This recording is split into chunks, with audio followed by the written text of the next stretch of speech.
Yahobu, Bapak Ibu Pendeta, Sinenge, Majelis dan warga Gereja Amin, ini adalah channel YouTube Sinode Gereja Amin. Karena itu, bagi yang mencintai Gereja Amin, tontonlah, subscribe, like, dan bagikan. Gereja Amin yang tangguh, mandiri, dan peduli. Tuhan Yesus memberkati.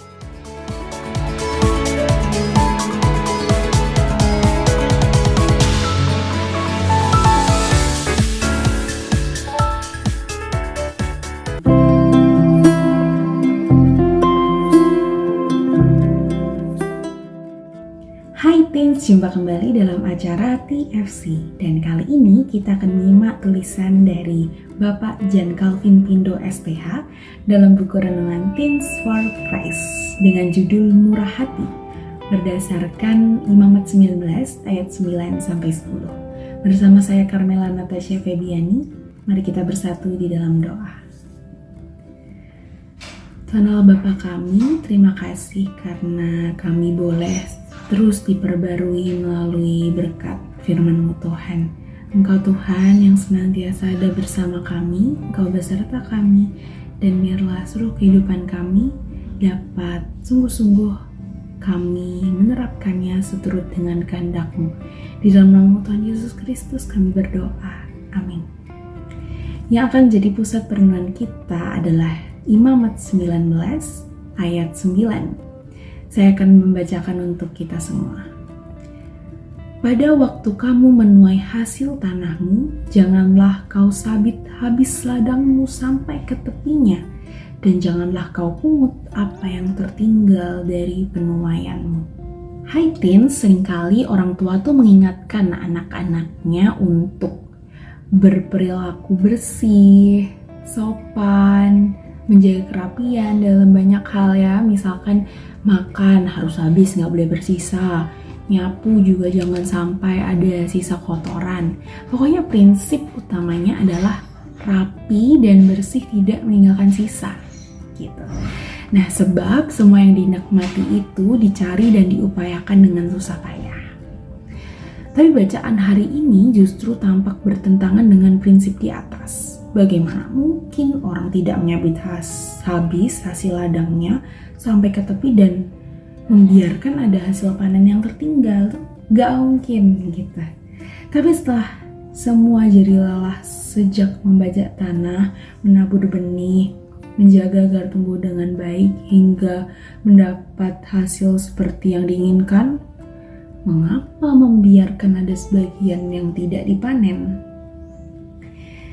Nah, bacaan hari ini mengajak kita untuk memahami situasi melalui konteks kehidupan umat Israel. Di sekitar mereka selalu ada orang-orang yang hidup berkekurangan, menjadi orang asing di tanah orang, atau menjadi musafir. Tuhan memperhatikan orang-orang seperti itu dan memerintahkan umatnya untuk ikut ambil bagian dalam memelihara mereka. Sama seperti Tuhan sudah memelihara umat Israel. Jadi ketika orang Israel menyabit hasil ladangnya, maka harus ada bagian yang secara sengaja ditinggalkan untuk dapat dipanen oleh orang-orang yang membutuhkan. Sekarang kita tahu ya alasannya. Nah, orang-orang miskin itu akan mendapatkan sisa dari hasil panen yang tidak seberapa bagi pemiliknya, tetapi sangat berguna bagi kebutuhan mereka. Teens, mungkin kita nggak menjalani kehidupan sebagai petani atau peladang yang dapat menyisakan hasil panen bagi orang yang membutuhkan. Namun kepedulian terhadap mereka yang hidup berkekurangan, tidak memiliki tempat tinggal, orang asing dan atau musafir tetap dapat kita lakukan. Kita bisa menyisihkan sebagian dari apa yang kita punya untuk menolong mereka dalam kehidupan keseharian kita juga. Jadi, mari bermurah hati. Kita berdoa bersama.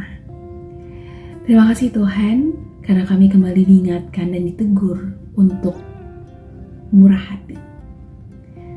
Murah hati barangkali bukan sebagai peladang atau petani yang menyisakan hasil ladangnya, tetapi kami pun dapat melakukan itu dalam kehidupan sehari-hari dari apa yang kita punya. Tumbuhkanlah rasa kepedulian kami Tuhan kepada sesama, dan biarlah semua surut dengan kehendak-Mu. Di dalam nama Tuhan Yesus Kristus kami berdoa. Amin. Demikian renungan kita pada hari ini. Jangan lupa subscribe, like, dan bagikan kepada yang lain. Tuhan memberkati.